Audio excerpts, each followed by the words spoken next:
Morning, Mr. Chairman. Thank you for inviting me to testify today.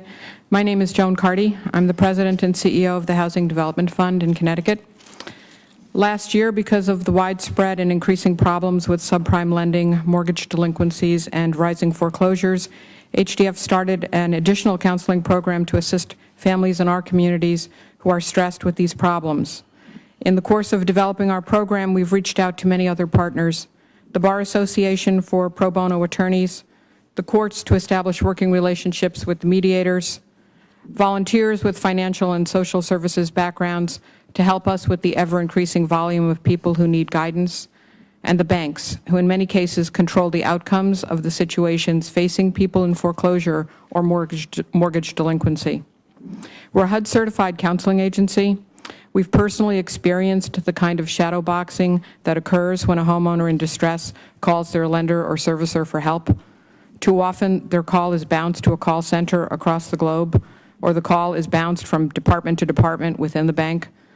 On many occasions, after multiple periods of time on hold, they finally reach a live person, but it's a representative who's merely following a script.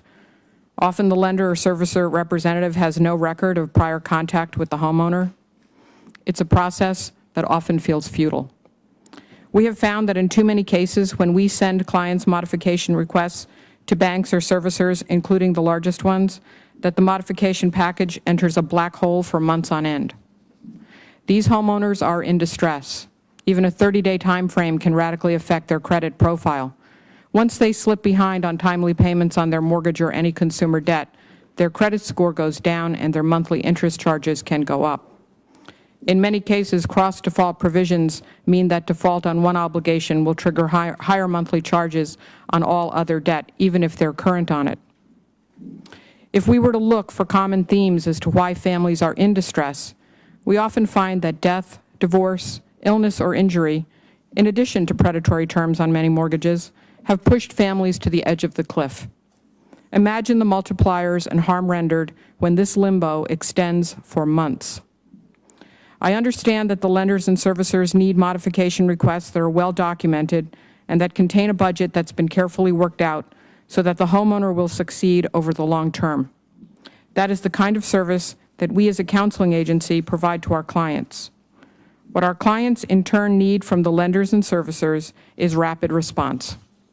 Responses before their lives continue to spiral downward.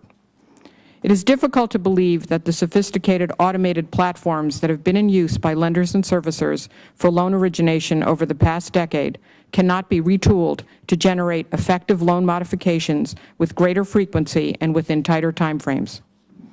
I would also suggest that rapid response will help in other ways. With delay comes added expenses, which often get added to the mortgage balance.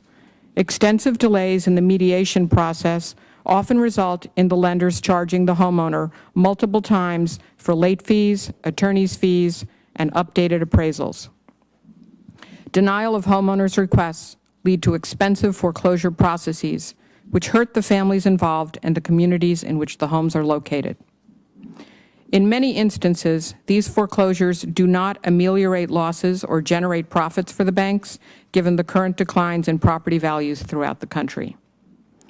Additionally, it is critically important to create a system that rapidly responds to requests from homeowners who are still current on their mortgages, but who know they will not be able to sustain their payments going forward. What we are building at our agency is a system that can carry homeowners from that initial request for assistance through assessment of their situation and development of a modification request that will have viability over the long term. What we need from the lenders and servicers is their commitment to building a system that will react promptly and predictably to these reasonable requests. Thank you. Thank you. Mr. Willen?